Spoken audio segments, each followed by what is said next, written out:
Hey folks, Jonathan here. Actually going to look at a car. We're going to look at a 59 Ford Galaxie, and it's a four-door, but we just happen to be driving a 59 Ford Galaxie to go look at it. So it's not too far away. We'll see if this old Ford will start. Pump it a couple times.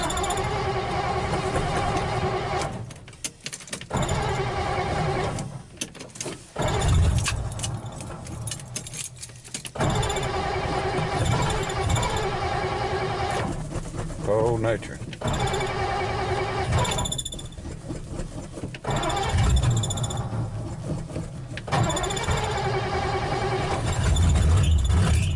That's what you get when you don't have a choke hooked up at all.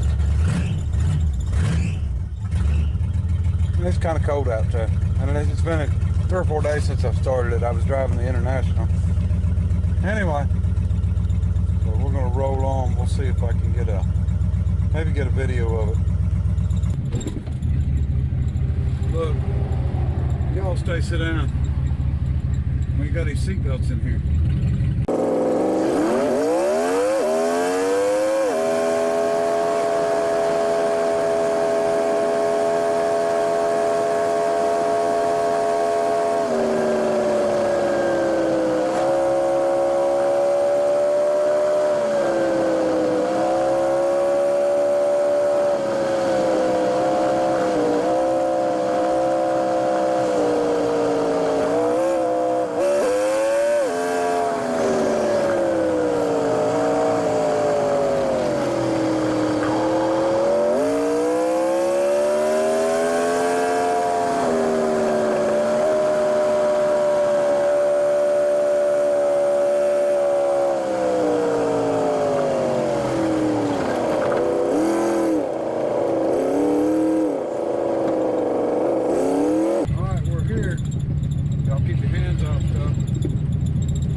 You nothing either.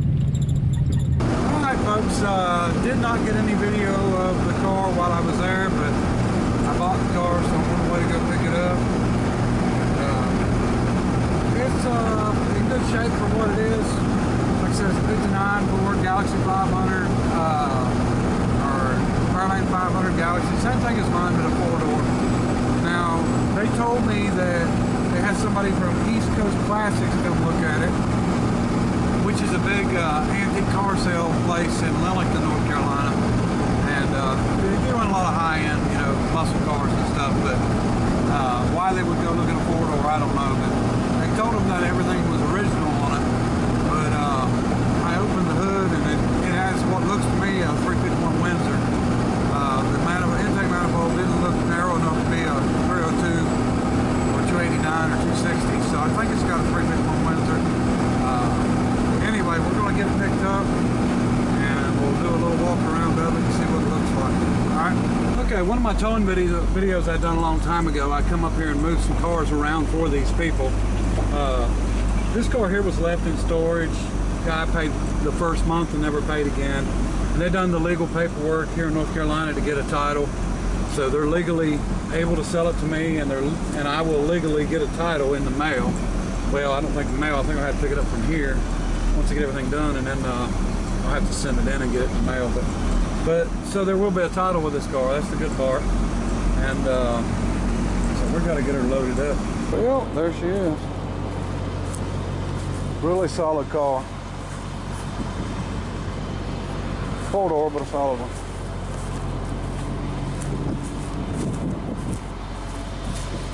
Let's have to work on that fender. Either way, let's get her loaded up, and then we'll go through it when we get it to the shop.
Okay, we got it here, and I do know for sure that this car came from Alabama, and I don't see any floor issues whatsoever.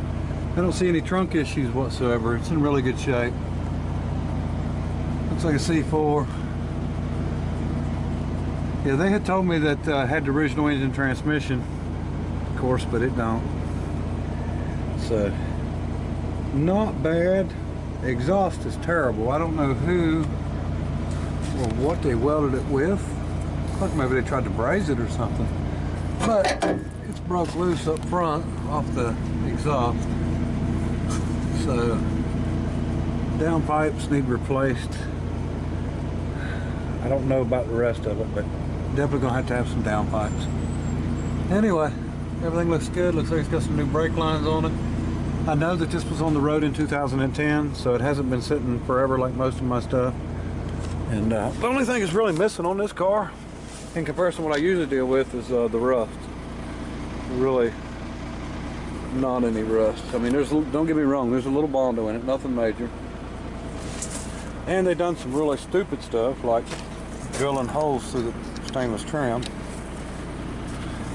I don't know that, you know, that ruined it really to me, but I mean, I guess maybe somebody could TIG weld that up. I don't TIG weld, so I don't know. Let's look at the other side. While I got it up in here, this is the same Galaxie Fairlane 500 as mine. The emblem's missing on the back, and the 500 is missing on the back. So, and there's the other fender skirt, the one for the driver's side. And let me see, door handles, window regulator, some trim pieces, odds and ends. There's the springs for the door handles and stuff. This is the old master cylinder. It looks like someone's put one on it. Looks like an old key switch. Looks like maybe they replaced it. I do have the key. The key was in it. All right, let's see what this gasket sets for, and it might tell us. Nope. L4 and a Suzu L4. So that's 4-cylinder. Look, that's for a mud flap, right? Yep. Well, not necessarily for it, but that's where you see them. Cheap vice grips, Durabelt. I like tools. Okay. Nothing real interesting here. Some window shades.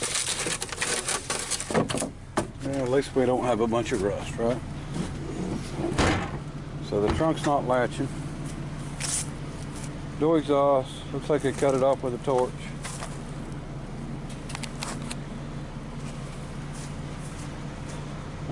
Bumper is fair. I mean, it's not perfect by any means, but it's not as bad as mine on the two-door. There's the other fender skirt on it, so we got both of them. Looks like they've got Lincoln wheels on it. Okay, they've got more trim issues over here. Looks like they just screwed everything on. This is what the other piece of trim is for in the trunk. Now, that is Bondo. Someone must have Bondoed right up to the trim and then took the trim off or something. I don't know. This fender's definitely got some Bondo in it. I don't know if it was dented or what, but you know, we can straighten it out some and just respray it a little bit shinier black and be done with it. Not going to do a lot of work. And let me see. We've got to come up with a window for this side. Now this is a post car too, and it seems like most of these cars were hard tops. And now I'm not sure on the 4 doors, but I know most of the 2 doors were hard tops. So we've got what looks like a frame and everything. Well, it looks like we got a whole glass in there. It's broke at the top. Let's get a window crank and see if it comes up. Okay, it's definitely busted. Worst comes to worst, we will pull the driver's side out and have another one cut because they're the same from one side to the other. This one's cracked too, but they got a bunch of tin on it at the back left. Windshield's not busted anywhere, got a little white around it. I really like what they done with the dash pad on this one. I don't know if this is something that they was able to buy or if they had it made. It really looks nice. And then we got a nice seat, front and back, that's been reupholstered. The only paint I found on it so far was a little bit of red, like maybe the interior was, or the paint, you know, the metal parts was red. You can see a little red under the Galaxie. Okay, so the receipt's got 1969 Ford on it. So I don't know if maybe that's the engine. It looked like it might have been a little newer than that to me. All right, original stereos in it, clocks in it. Automatic, 3-speed. It had the same transmission as mine. Of course, it don't now. Looks like I said, like a 351 Windsor. We'll know here shortly. Here is the other two with the handle missing. For the driver's side, it looks like they had this into there. All right, so looks like new carpet. Just needs some really good cleaning. This needs to either be taken out or maybe just redo it, make it look decent. Chrome tape. Horn buttons off. Headliner's really nice. There's a lot of parts on this car that is a lot nicer than what's on mine, but I'm not looking to strip this one out. So anyway, let's get her restway unloaded, and bumper's unbolted, of course, hanging there. So let's get her unloaded, and we will go ahead and pop the hood and see what the engine looks like. Okay, I'm sure a lot of you are saying, why is he buying another car? Does he need another car? Don't he have enough cars? Let me update everybody on where we stand right now. The 28 Dodge sold, 59 Apache sold, 49 Plymouth sold, and I didn't even get to do a first start on it. So you know, we're moving them on. So don't think that I'm just hoarding a bunch of cars. So I'm going, as soon as I get through with this video, I've got another one to pick up, but you won't see it until the next video, and I'm sure a lot of you will really like it. So, and it's not nothing really nice, but it, you know, something kind of rare. So anyway, let's show you the engine here. All right, here we go. No power steering, no power brakes. We do have an electric windshield wiper, which is good.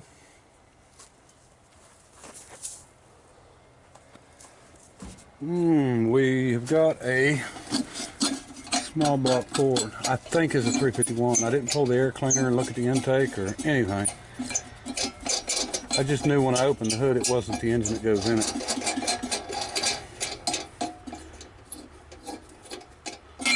Looks like maybe someone was running this off of the tank and not the fuel tank, maybe last time they started it.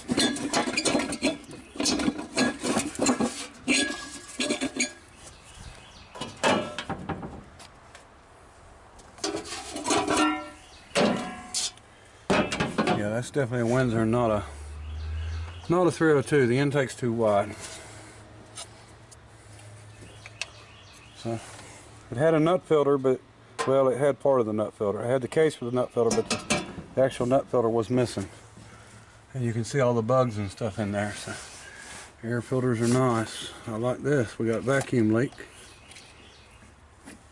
So I don't know. I don't know what they're doing here. I don't know how they put the engine in. I don't know if they've done it right. It looks like it might be sitting a little bit crooked. Like this side is a little bit low. I don't know why. So we'll have to straighten that out. Get a battery in it. Looks like they had extra wires running. We'll have to straighten all that out. Wiring's not an issue on them. I don't know. Like I said, I don't know. There ain't a clamp on the radiator hose there. Hopefully it's not been frozen, busted, or nothing like that. So, like I said, I don't know much at all about this thing, other than we got it. Let's see if she's stuck.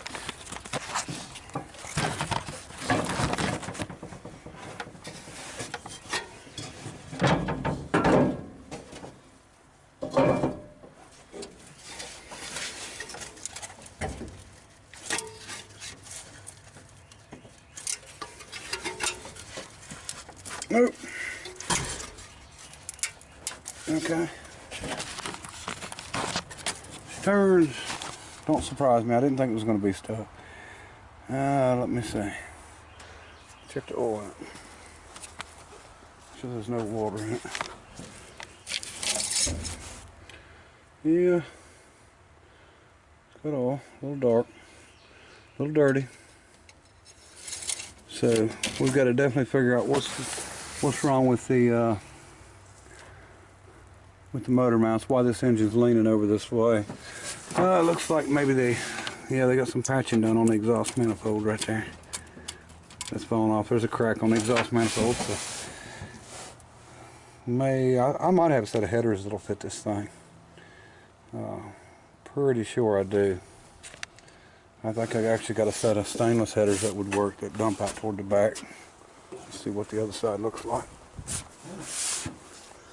Yeah, they may work. There's plenty of room.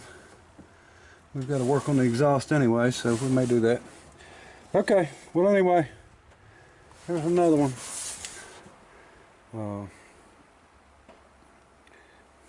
We got it, so we'll put it on the list of things to do, just to try to get it started up and see what it does. Find out for sure what engine that is. I'm sure you all will tell me where the numbers are on these Ford engines, how I can tell what for sure that is, but I know for sure it's definitely a 351 Windsor. It's not wide enough to be a 351 Cleveland or a modified, and it's not narrow enough to be a 302 or a 260 or a 289. So, which I don't have a problem with a Windsor. I used to run one at 55 Ford in high school, and I didn't mind it. It was a good engine. I don't know what they've got here. A hose inside a hose. That's not good. Same way up here. Yeah. I think they've done a real good job of installing them, but we can straighten up, all that out. And if something like that, you can get a flexible pipe for. It wouldn't have been a big issue, or you can find something that'll fit it. Just go in the auto parts store and find something with that bend and long enough to cut. So why people do that, I don't know. I don't know why that's. Okay, we've got a clamp on it. So somebody's just, for lack of better words, half-assed this engine in here. So we will see if we can straighten out all their problems that they created and go from there. I am going to have to make sure that is not a compression fitting. If that's a compression fitting, which I'm almost positive it is, that is a big no-no. I see two of them. I thought it had a two-stage master cylinder, but it does to an extent. They used the two-stage, but they put the other one for the brake light. That's a new one on me. But I can see already that line has got to be replaced. That's a big no-no on any brake system. Never run a compression fitting. That's you're asking for trouble. You're asking for death, really, or to kill somebody innocent. So, all right, show you more on this one. Let me go pick up another one. Till next time, bye.